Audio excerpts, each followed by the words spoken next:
Hello, all. Welcome to another episode of DirectShifts Stories. And today I'm excited with our exclusive special guest.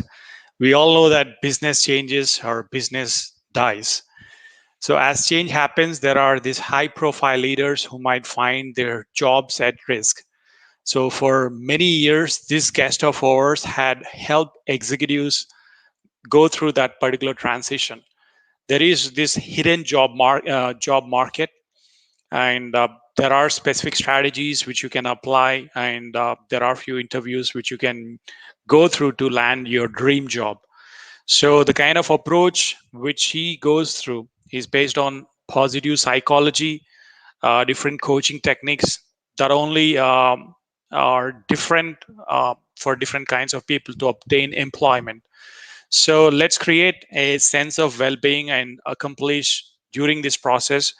I would request all of you, in case if you're watching this live, leave in your questions, comment, let us know through your comments, because this is going to be an awesome job show in terms of coaching, training, or probably in case if you would like to have your certifications also. So let's welcome Barbara Goldman. Hi, Barbara. Hello, how are you? I'm doing great. Thank you so much. Thank you for accepting our invite to be on Directive Stories and making this an awesome job show. It's my pleasure. I am delighted to be here. I can reach more people. This is great. Thank you. I love the sign which says, do what you love in your background. And that's what I help people do. Because when you do what you love, and it's an old saying that you will be successful. Well, it's because your heart sings. And when your heart is singing about what you're doing, you'll be more creative and more successful. It just happens. So do what you love. Yeah, but there is this misconception that many people, not only on LinkedIn, but everywhere on social media, they think that their boss is an obstruction. What do you have to say? Like many people would love to do what they love, but they think their boss is an obstacle. What have you got to say about that? Oh, that's what a good question. When your boss is the obstacle, and this is all the time, your boss, one, might be an obstacle if he or she feels threatened by you, that you might take their job. And your boss might be an obstacle if you are becoming more high profile. Um, there's a lot of misbehavior. And you see that in the workplace. And that's what I help people with. Because if you have a boss like that, there are techniques that you can use to try to win them over and try to get more from the relationship. There are also techniques that, if you're going to have a toxic boss like that in your way, you got to get out of there. You got to go where there's opportunity for you, or else you have nothing. You're just you might as well pay your boss to work there, because you are paying them to work there for all your misery and the frustration and the psychiatrist and everything that you need. Me. Probably we would pay a lot then rather than the kind of earning. Right. So you might as well, instead of being miserable, get the heck out of Dodge and don't let anybody know and don't feel guilty. And while you're doing that, while you're interviewing, if you can make it better where you're working, do that first. You need to look at what is best for you. Is it best for you to stay there? Make it work with leadership techniques, the way that you communicate, the way that you negotiate your job. Your job is also, I keep saying, things that I could probably write a book about, like your job is a negotiation. It's a constant negotiation. So by using leadership techniques, negotiating your job, you may not have to leave and you may turn a bad boss into a good one. Um, but if you have to leave, then you need to use discretion. Nobody needs to know. Everyone's on a need to know basis. And think about yourself and selling yourself. You are your business. And so don't let anybody hold you back. So every day we walk into our workplace, do you think that negotiation happens every single day as we do our job, or does it happen only once in a year? Oh, it happens every day. It happens every time you have an opportunity to communicate, you are negotiating. And when you look at things that way, you no longer think about, your agenda. You think about the big agenda. What do you need to negotiate to get everything done? It's a bigger way of thinking about your job. It's an executive way of looking at it. So I help Okay, people with that. And then awesome. if they can change, and they can change, if they have a team that isn't working. I talked to somebody today. His complaint was, I only make money if my people perform, and they're not performing. So, Yeah, he knows that he's not going to get a bonus. He needs, first of all, can he make his people perform? Can he increase performance? He's been there years.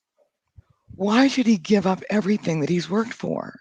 So let's first take that bull by the horns and start working with team members to increase performance, and do that first, and then interview on the sly without anybody knowing, just in case.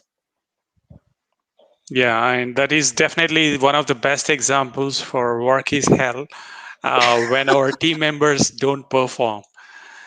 So, how did you come up with this business idea, Barbara? I know for normally in all our talks, what we do is we go by first the introduction as to if you could introduce yourself to our audience.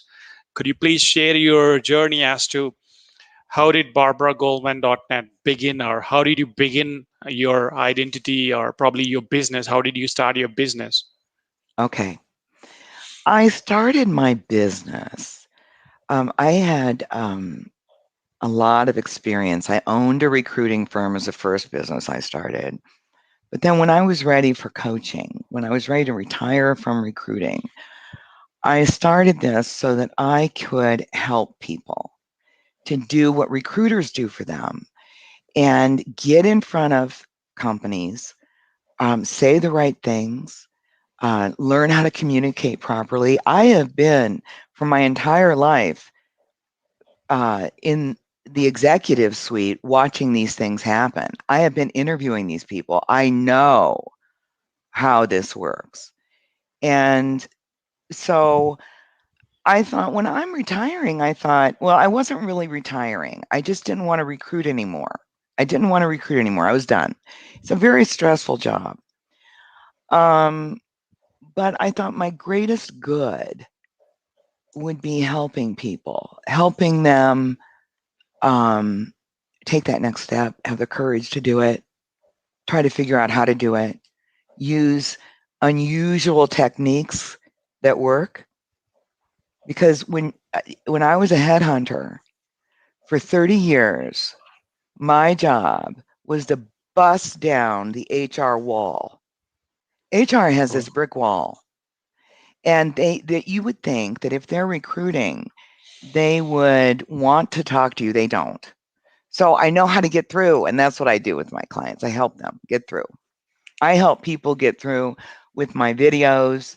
I have um, I have email that if people just follow it, it helps you. It launches you. And so people can do this by themselves by just with the email and my videos, or I help people individually. But I can't work with everyone individually. So I love to be able to put out, all the informational stuff that people can Okay. use. Awesome. So, in fact, yesterday was a hump day, and I was wondering, okay, midweek and the burnout happens, but in terms of the kind of recruitment which you have done, does it also relate to healthcare recruitment, Barbara? Oh yes, I owned BioBrain, which was a healthcare recruiting firm that I had for 15 years. And so everything from clinical placements to the executive level, the chief medical officer, the different medical directors, the also the administrative and leadership people. Yeah, I know a lot about healthcare, and healthcare is really tough. They make it very hard. They have big internal recruiting teams, and they make it hard. Yeah, know a lot about that. Yeah, so it would be tough for any external recruitment agency, I guess. So how do you help people when it comes to recruitment? Is it just positive thinking, or is it positive energy, or is it affirmations? How does the strategic planning go in Well, terms of achieving your dreams? first of all, and I know this is going to sound strange, but I put it to the universe. I believe when things are going on, if you just decide that you want to change your life, and if you put it out there with intent, and you listen, when you ask the universe to speak, you have to listen. And it might not be telling you the things you want to hear. But the way that I get very much satisfaction with my clients and we work fast is by tuning into this intention, deciding to deciding first of all to make a move, then listening to the universe. And it's funny because people work with me and things start happening. They just start happening, and it's not me. I'm not a good witch. They happen because it's the intent. So it's my intent, your intent. We get focused, and that's why it happens. And you don't need me to get focused. You just need to decide that you are going to move your own world. Okay, here's an example. Do you know anything about quantum physics? I thought it was very Yeah, strange. Okay, yeah, I so heard about it. well, a particle will change when you look at it. Well, that's very strange. We're talking about something that doesn't have a brain. It's a particle. This is will change because I'm looking at it. So, Yeah. so we have this ability to tune in and to get what we want. I've spent my life doing that. I have spent my life doing that. And Wow. that's what I believe everyone can do. When you put that intent, then it happens. So there is this lot of career dissatisfaction due to the post-pandemic burnout, or how do you, how should somebody cope up with the complications they are getting into their personal lives or personal relationship with the career dissatisfaction? It hurts your it hurts your personal relationship. You can imagine, can't you?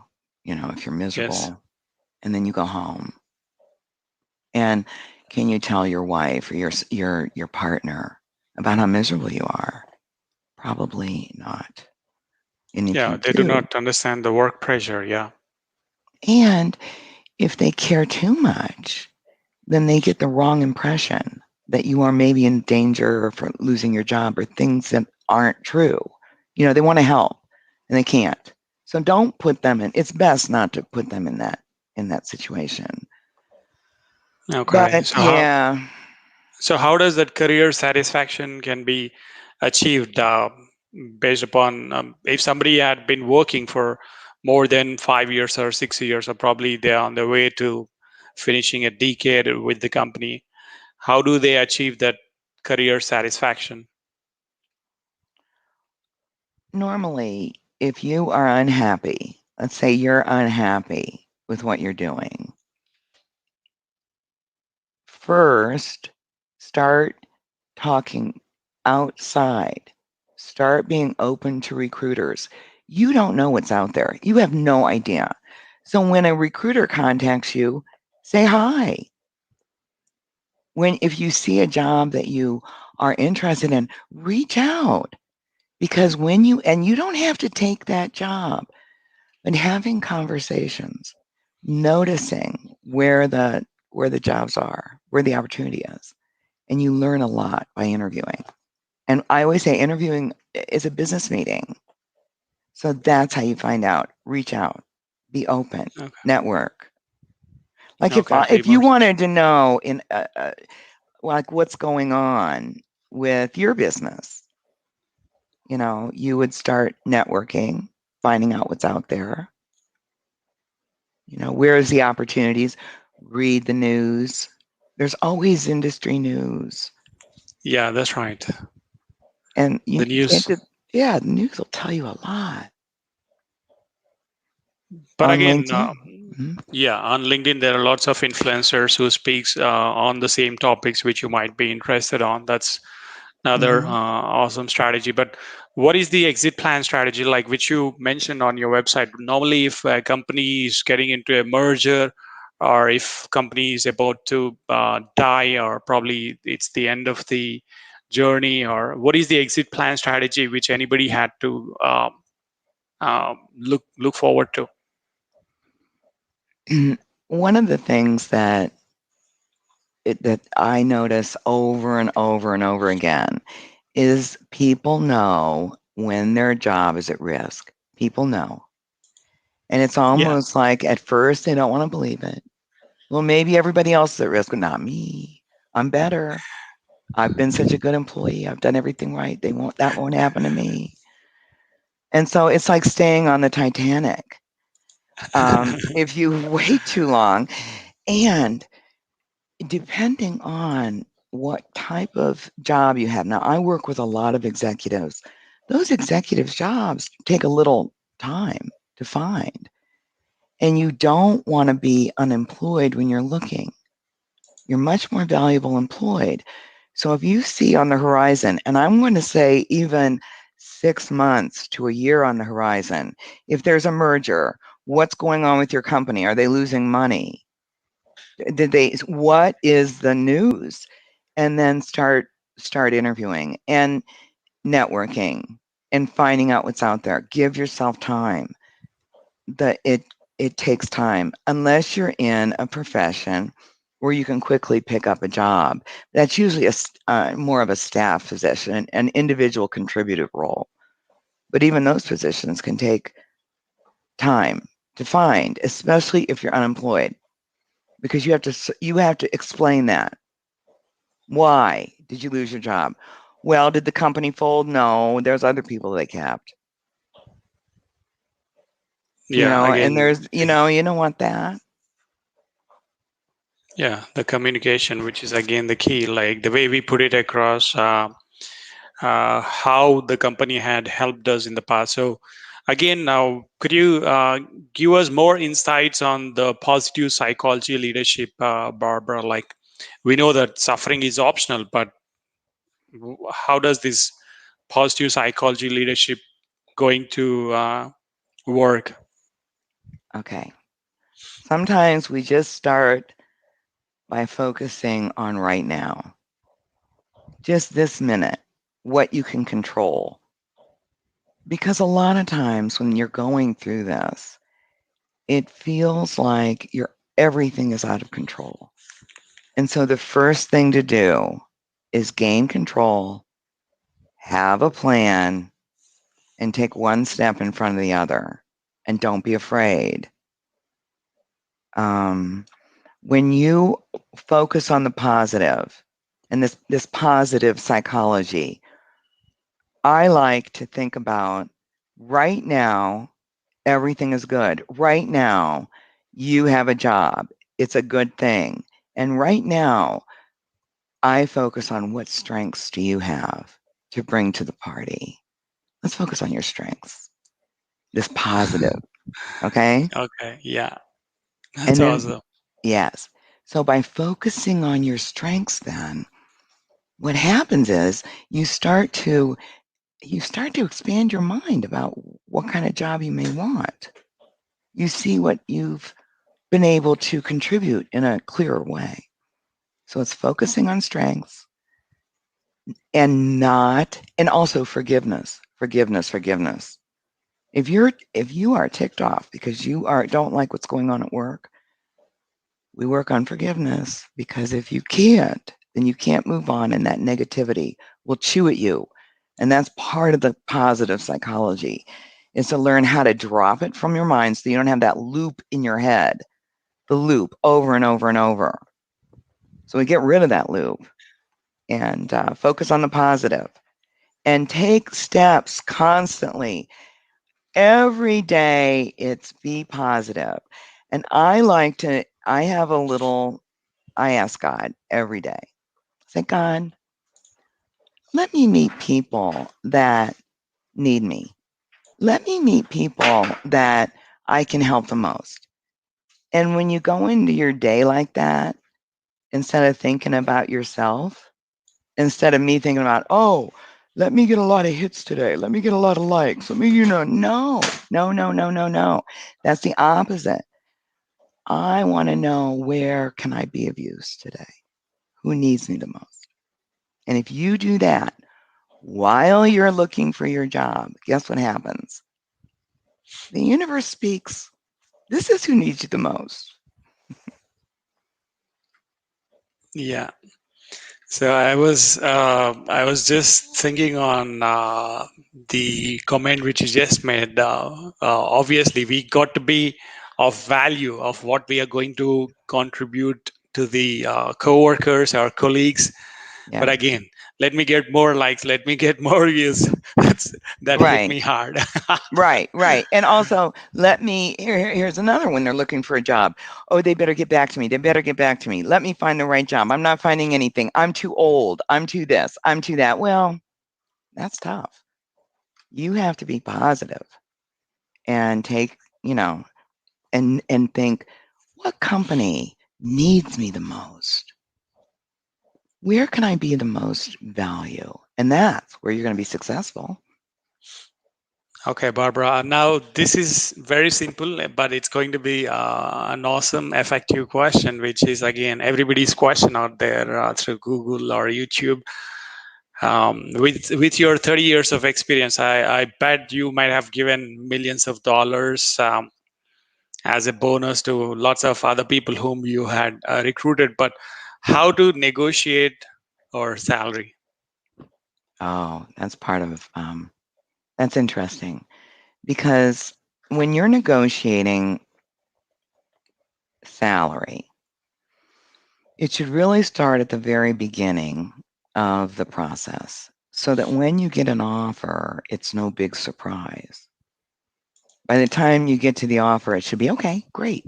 I'll start, in 2 weeks. But if you don't do it right, then, you've got to, it's just like the job, you negotiate along the way. Don't wait. And you can, because at the end, when you get that offer, you have one chance to go in. You got to Okay. decide, what's your bottom line. You can't go back and forth. Oh, give me money. Oh, wait a minute. Give me more vacation days. And then they go back and forth, back and forth. I have seen that. That's going to blow it. You come back with your counteroffer once, and then you let them take that. And usually that's going to work. It's going to get you very close to what you want. But of course, they only have so much. Yeah. But yeah, that's So another thing.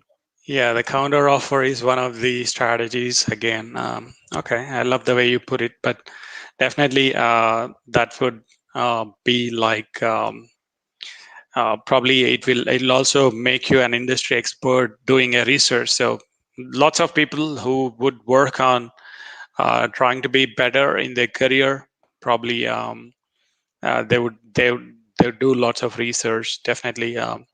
So as an industry expert. Uh, when it comes to coachings and certifications, what do you have to say about like to?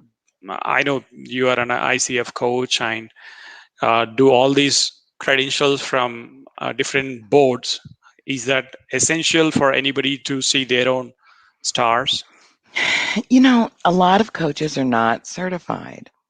I think it just all depends um, on what you want to do, and also what kind of coaching you're doing. How did you learn to do what you do? Um, but I know a lot of coaches aren't certified. They don't have a program. They don't have um, the knowledge. But you can get certified easily. You can get certified online. And I believe you can get certified. And if you go to the ICF, they have links because there's schools, and you can get certified, I believe, for 60 hours as just a CPC. And 60 hours, the way that I did that one is it was 60 hours straight the whole week, every day. Okay.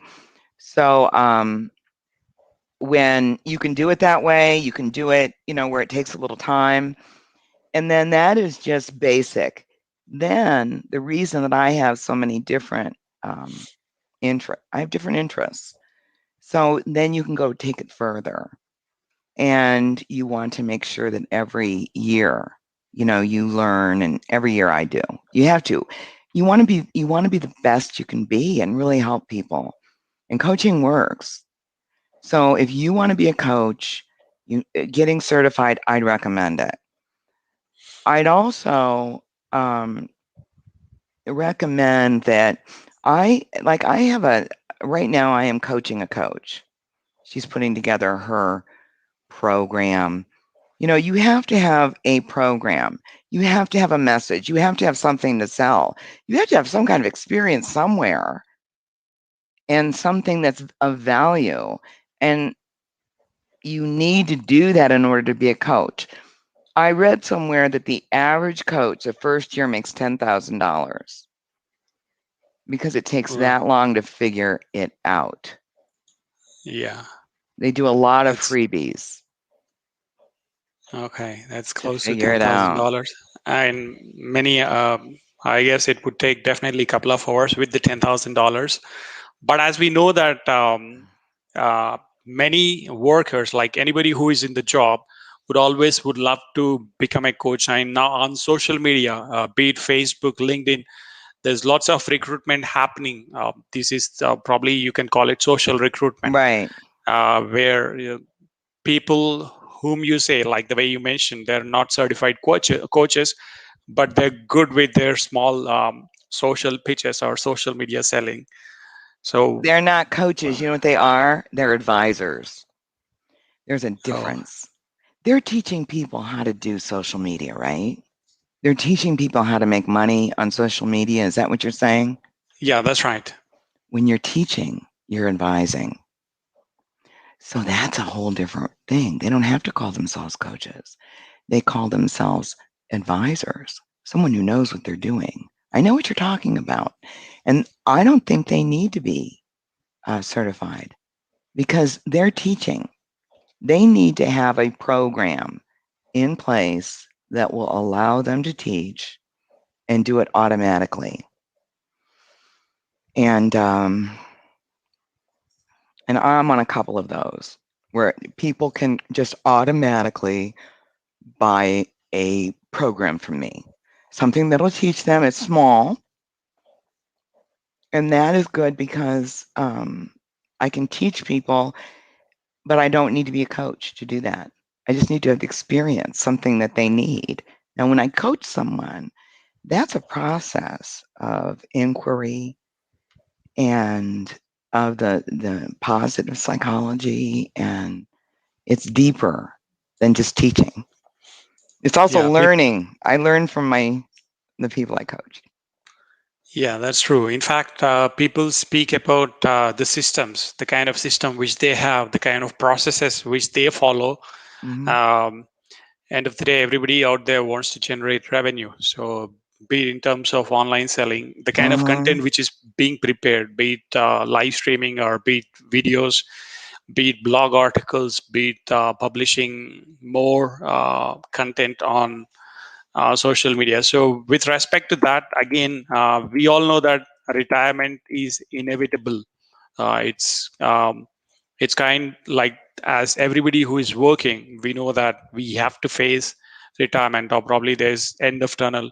So do all these executives, whoever is working on their current environments, uh, are they at risk if they overwork, or do they need to stop overworking? Because everybody these days are increasing their screen time. All they do is work, work, work.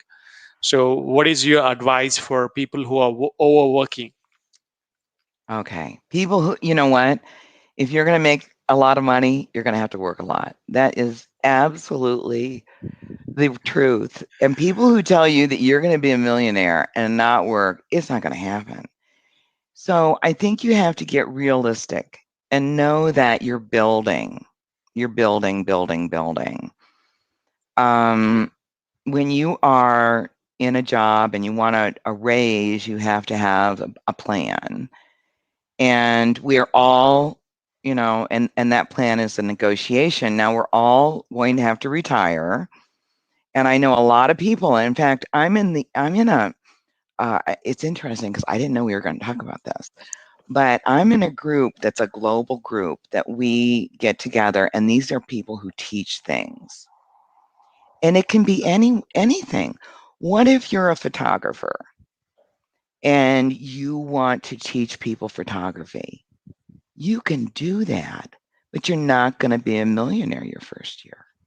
But you can set up a program.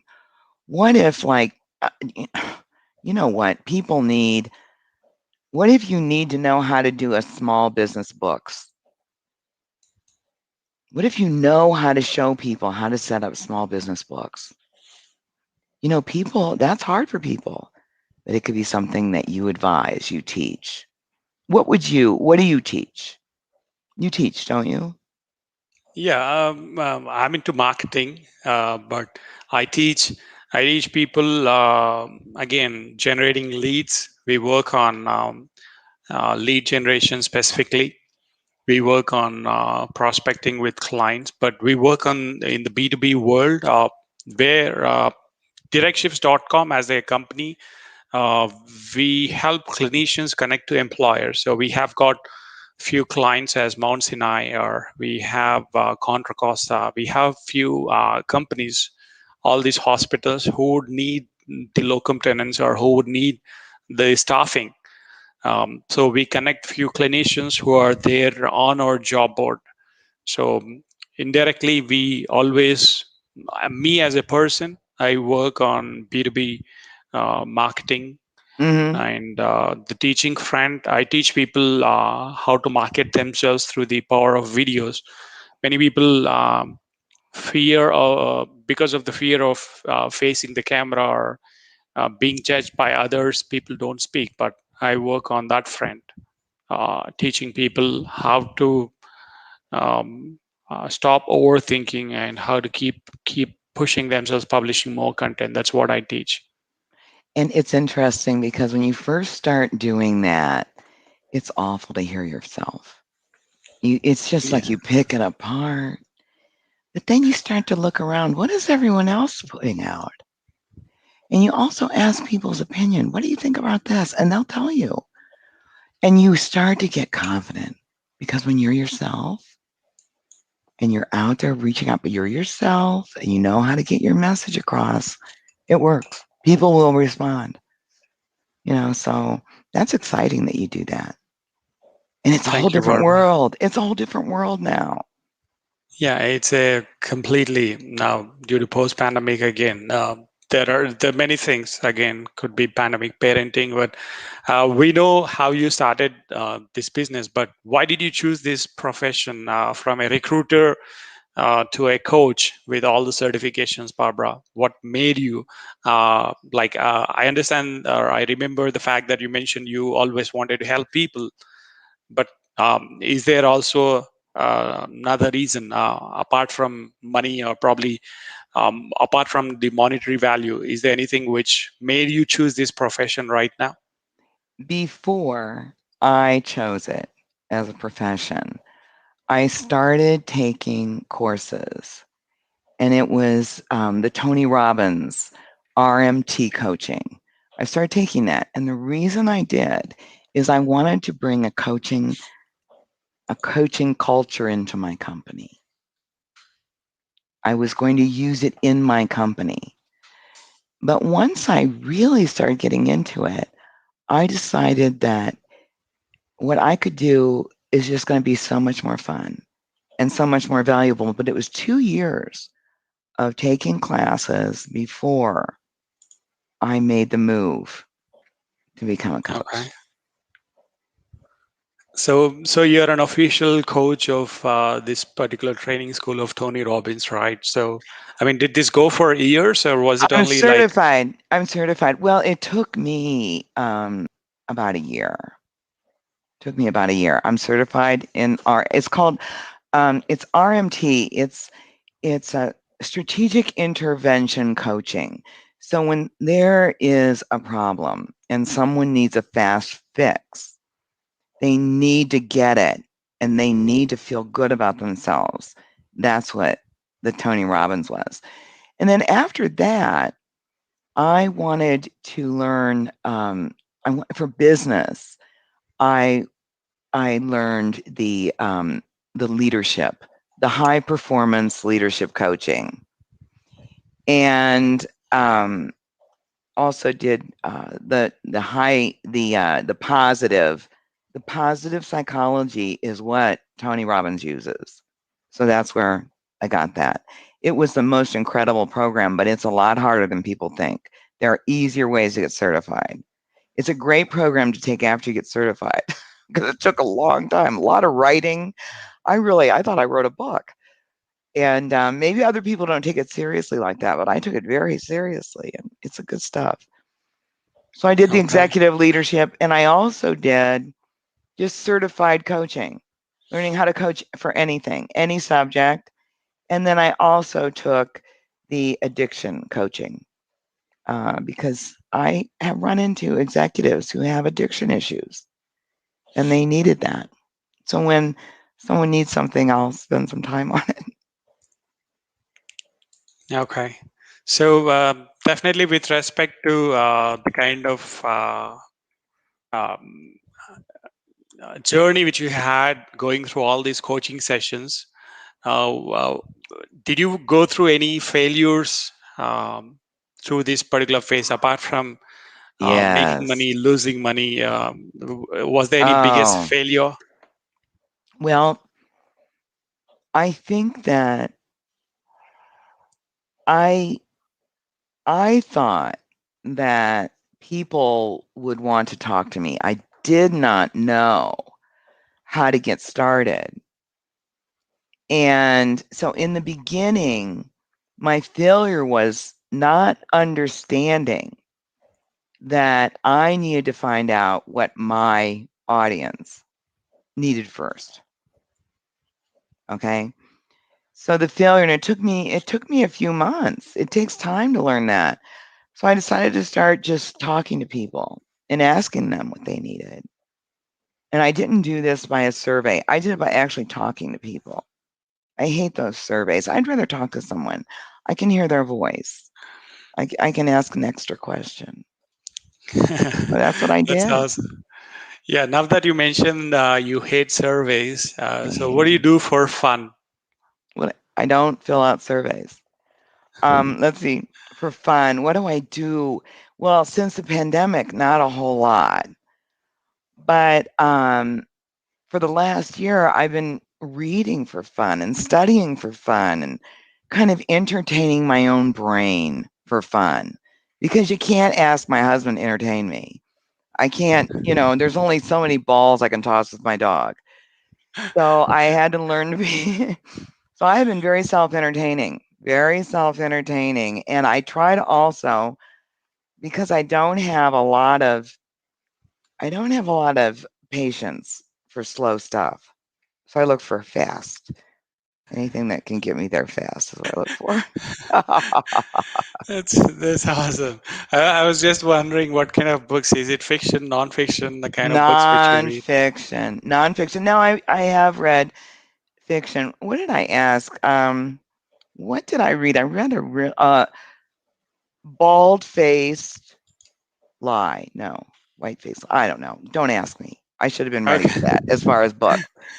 But Yeah, I I love, Ken Follett, of course, all of his books. I'll pick up one. Um, but I really, every morning, I like to do 3 crossword puzzles. I read 2 different real newspapers. I stay away from Facebook news and those people. And, you know, and I'm not a QAnon person, no. But I do have a question. Where are all those dead babies? And I didn't people, I'll tell you something, what I get, like that QAnon, they think that there's this big thing about babies and people are taking babies and eating babies. Well, guess what? I get an Amber Alert on my phone if a child goes missing. I haven't gotten any Amber Alerts for these babies that QAnon's has said that are missing. So, yeah, it's been a weird year. I like to focus on the positive, focus on truth, focus on going to that next level. And the people who are starting their own businesses, and I know a lot of people are today, and they should. If you have some kind of passion, you should start your own business, like you with the marketing. That's incredible stuff. A lot of people need that knowledge. I needed it. I had to learn that from somebody. yeah, and Um, if anybody had to start uh, pursuing a coaching business like the way you do, Barbara, what advice would you give to them? Do they need to spend thousands of dollars in a couple of years, like the way you have done, or do they need to take another route, or do they have a shortcut?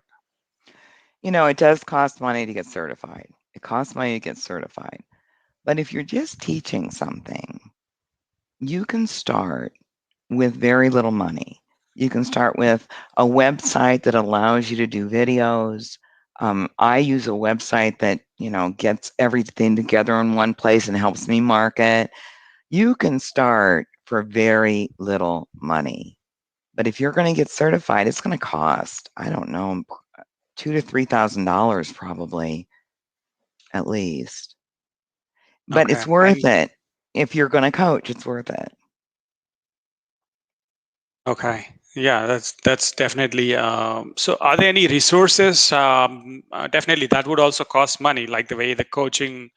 Everybody had to spend $3,000 to $5,000, or even the Yeah, platinum package with Tony Robbins. I guess that would cost around $20,000, or maybe I right. don't know the exact. I forgot the number. But are there any resources that have helped you along the way? Is there anything which you would like to share apart from what we already saw on the website? Work is hell, suffering is optional, or at barbaragoldman.net? Are there any other resources that you would like to share, Barbara? Hmm. Well, if you go to YouTube and look me up, I'm there. And I have Okay. but as far as resources that I'd like to share, I think that just Google. Go on Indeed and look for jobs. Go on LinkedIn and look. Reach out, network. If you're going to start your own business, try to figure out what people want. If you don't know what they want, you lose so much time. If I were going to start today coaching, it's not about getting the certification as much as it's figuring out what do people want, what can I give them. Then you can get books about coaching that'll give you coaching questions. And you can start practicing by giving free sessions. And then you can also, when you get certified, you can pay for these things over the year. A lot of them you can, and they'll work with you. So, but I wouldn't start certification. I'd start, what do people want? Because you could be Yeah. holding a certification that's worthless. Yeah, there are a few in my list which are worthless. I'd spent I'd spent close to $1,000 on few certifications. which are worthless, but definitely the learnings from that certification had helped me. In fact, like as you mentioned, what happens in the current moment or at this minute, like Mhm. the power of now, Eckhart Tolle's. So in every breath I take, there are a few learnings which I always remember. Um, but again, I'm trying to have fun doing what I love the most. So if there are any, okay, let's jump into I this one. If okay. Go ahead. yeah, please go ahead, Barbara. Sorry to I was interrupt just you. going to say, you asked me about something that people should look for. Go to thework.com. The Work. That's Byron Okay. Katie. She's my guru. Wow. Okay. Yeah, I did hear I about her. Yeah. love her, and I have been to a couple. Um, I've been to a couple events with her where I stayed for a week and did this, where she was there teaching. She's incredible. Go to thework.com. It's free. For free, she helps you. For free, you can download any materials that you want. There you go. I love her. She's my guru. She's such a special person. And she is I want to say it's Buddhism. It's focusing on the now, focusing on controlling you, not controlling everyone else. Forget about controlling other people. All that's going to do is make you crazy or crazier than you are because you've been trying to control them. So, Byron Katie, and in fact, there was a time in my life that was so hard. And that's how I found out about her. And I got through it because of Byron Katie. You don't need Wow. to go to Awesome. a retreat. You don't need to spend money. By the time I went to a retreat, I was okay for free. Yeah. Wow. Loving what is. Awesome. Yeah.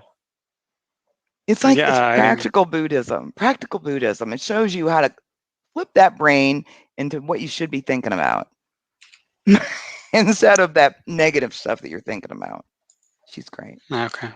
Okay, so Thank you. Thank that's you. what I recommend. Now, I'm sorry, I interrupted you. Now what do we do? Yeah. The next thing which I have is like, who are the three people who had been most influential to you? I would definitely pick Pyro and Katie now. Yes. Oh, yes. So who Byron are the other Katie. two? Hmm. Now, this is going to sound very, um, the first person that was my boss in recruiting who gave me a chance. He was from corporate and he saw my talent. So he promoted me into management. He taught me a lot. And there was another boss that I had that taught me a lot. The first boss, Steve, he taught me a lot about sales. Boy, did he taught me how to sell. But the second one taught me how to just relax and be a nice person. And it all works out. The need of the hour. Definitely, everybody needs this one skill of being more resilient and being nice to people. Being that nice person is something which everybody needs over social media these days. So, what was your first job like? So, this first job, the first boss, Steve, who taught you about sales, um, was your first job into sales or? I'll tell you what I did. This is a good story. Okay, I have a good story for you. I was very shy and I needed a real job. I needed to make, you know, more than what I could get at the time was $900 a month as, in management or, some kind of an entry level thing. And I thought I can't live on that. So I saw this ad and I thought if I could just sell something, maybe I could make money and it would be good. But I was shy. So I saw this ad, I applied, and they called me in for an interview. And this was Management Recruiters in Cleveland. Okay. Great people. They're a big, big company. I don't know what they're called now, but they were a big company. And when I I went in, I was so shy that I stopped and got a drink along the way. This is my secret, but I got a vodka and tonic along the way to that interview. Then I started talking. All of a sudden, I wasn't shy anymore. And they said, "You're our girl." And so I started, like the next Monday, and I was in shock. I couldn't even believe how hiring worked and how screwed up it was and what we had to do to get contracts and how we recruited people. It was so odd that I didn't realize this, but most people would start in that environment and you're fired within 3 months because nobody can do it. But I hung in there. If they told me to make 40 calls a day, if they told me whatever they told me to hang by my toenails, I would have done it. 40 calls, I made 110. Whatever they Wow. said, I believed in them. I believed that they were teaching me something that I desperately needed, a way to make a living. And as a shy girl who my first job was as a secretary, we used to call them, where I Okay. didn't talk to anybody. I was really shy. I was afraid of people. To this job, I got it because I had a drink along the way, and then they taught me. So when they said, "You're going to do this," I did it. When they said, "Say it like this," I did it. And it worked. I didn't say it my way, I said it their way. And so I quickly became very successful in recruiting. Awesome. In fact, this is exciting, Barbara. Again, for all the people who are going through struggling through their career life or probably personal lives, if anybody had to watch this interview or probably listening this on Google Podcast or Apple Podcast, do let us know in the comments as to the kind of feedback. So, with respect to job show or recruitment show, or probably if somebody had to begin a show, Barbara, like coffee with Barbara Goldman, or probably we can kickstart something which talks about work is hell, suffering is optional. Yes. Um, if you had to start off your show now that you have time to listen to more people, even if you had to bring a panel together, let's do this. And in case if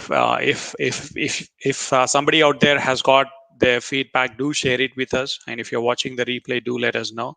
And is there anything which you would like to add to, Barbara? Like, is there anything which I had to ask you apart from what we spoke about? I know it's hard.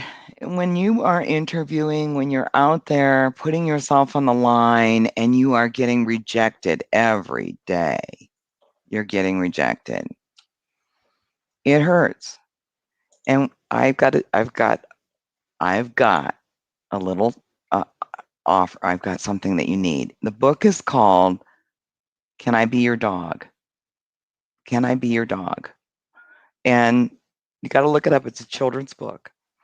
And the reason I know about this is one of my clients was really struggling with this. You just get beaten up trying to get a job. That's just the way it is. And so her child brought the book, Can I Be Your Dog? And she started reading it. And it's about a dog that keeps asking, Can I be your dog? The junkyard doesn't want the dog. Nobody wants the dog. And it's the story of the dog going, Can I be your dog? And then when the perfect things happen, when the situation is the right one, he gets to be somebody's dog. And so and she said to me, That's what I feel like. If I can take a look at every time I ask, it's rejection. There you go. Oh, you're so good. I just sent this to my grandson too. Is that the cutest? And Yeah, it because is. when my client told me the story, my heart just sang. And you need to let your heart sing while you're going through this. So this is good for everyone. It's a quick read. Yeah, it's a quick read and it has got thousands of 5-star ratings. So I'm definitely going to read this. Right. Yeah, One of the it's great. Yeah, New York Times bestseller again. This is awesome. Because when you are out there interviewing, can I work for you? Can I be your vice president of sales? And no, no. It's the same So thing. you It's a are great story. always sincere and you're desperate with your request forever, just like a dog. Okay, this is awesome. Well, it's also, dogs don't if they get no, it doesn't matter. They keep going. The tail's still wagging. A dog doesn't know no. So, and people get their little, get their feelings hurt. A dog is like, okay, I'll just go to someone else. Let me wag my tail. Everything's going to be fine. So we can all use that.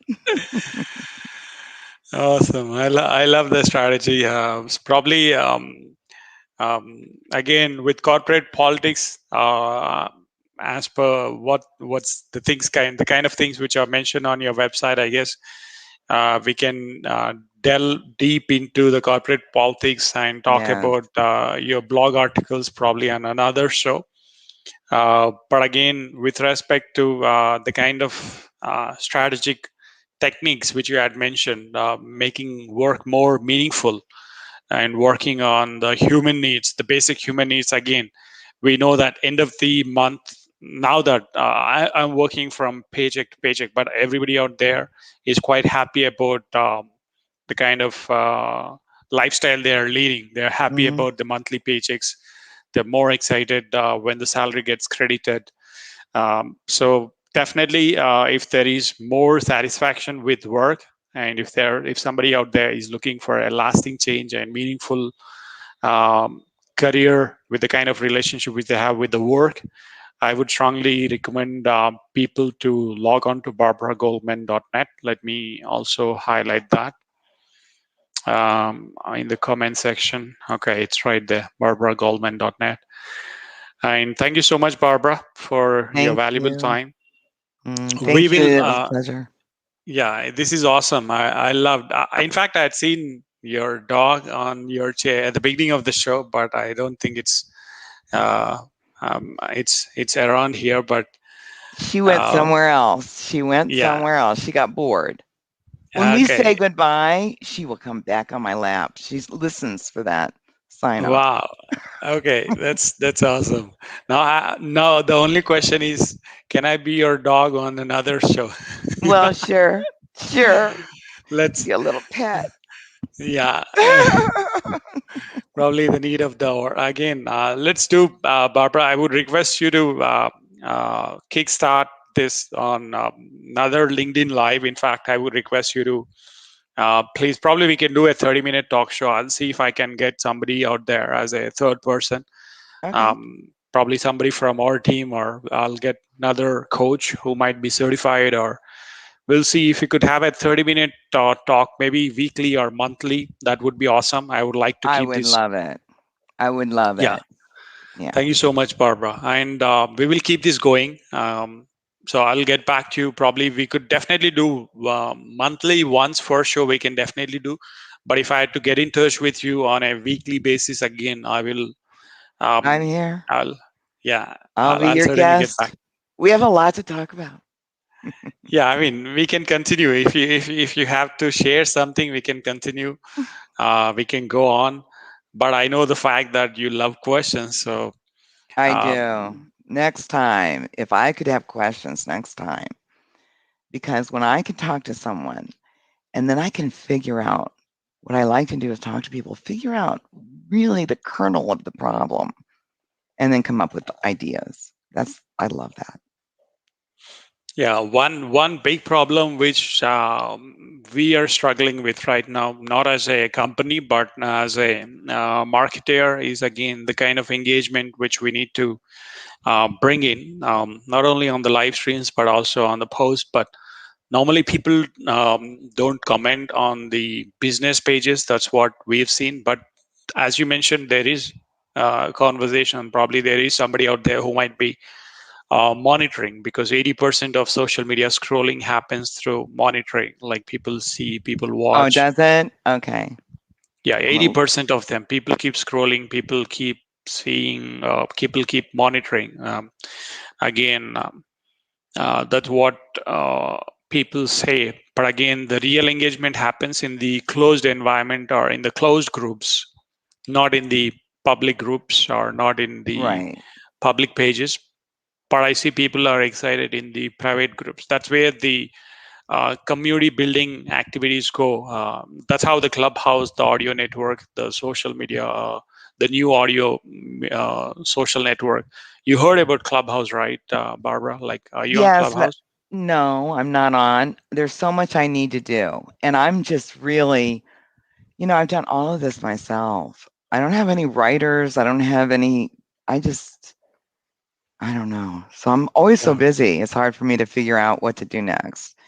Yeah, you're I kidding me. am, So everything with the website or the emails, it's everything all done by you? me. Yeah, I Oh did God. every bit of it. And you haven't even seen all the videos. I've got videos that I just don't show because I show them to my clients. They're private. I have a lot of stuff and I'm still making more, That's So yeah, awesome. that's all me because I hired somebody one time to do a video and I couldn't take it. I wanted something short to the point and not to patronize someone. I wanted it to be real. So I just took it over myself and then I've been doing that ever since. Wow. I like the visuals, the images which you put on the videos, the way when you are narrating the storytelling journey, which I had seen on a couple of the videos which are there on the website, which is straight to the like it's quite apt to what you're saying, Mhm. and it makes us get glued to what you're narrating. In fact, that's awesome. I did have that question, but I wanted to take that on a personal note. But thank you so much, Barbara. Thank you for Thank your you. valuable time for the last golden 60 minutes. Again, I'll talk to you soon. And for all the listeners out there, thank you so much. Stay tuned for another episode of Direct Shift Stories. Tomorrow we have Scott Johnson. In fact, Scott had been interviewed by Bill Gates, and in fact, Bill Gates had personally thanked him, and he was right there. Um, so there's one of the social media posts where he got promoted, and you can go through the links. Probably if you walk in through the if you walk through the direct shift social media post, you'll be able to see that. So thank you so much for tuning in. I'll talk to you soon. Again, this is your host Raj, and thank you for listening to Direct Shift Stories. Bye bye, take care.